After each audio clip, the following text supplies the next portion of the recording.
जेकबाबाद का खबर शामिल कयूं पिया। Bureau chief Wasim Iqbal ji report मुताबिक़ जेकबाबाद ज़िले जे चूंडियल मर्द ऐं औरत काउंसलरनि जी हलफ़ बरदारी तक़रीब थी गुज़री।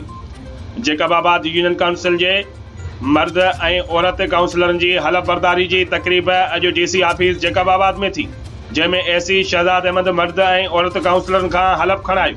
असां पंहिंजे पाड़े जे रहवासियुनि सां गॾिजी पंहिंजो कमु ईमानदारी, दयानतदारी ऐं नेक नियतीअ सां कंदासीं ऐं असां पंहिंजे पाड़े जे रहवासियुनि सां गॾु आहियूं। उन्हनि सां हर ॾुख सुख में गॾु हूंदासीं। कवायदो ज़वाबित पर ईमानदारी एहसन तरीके से अपनी सलाहियतों और इंतहाई अहलियत के मुताबिक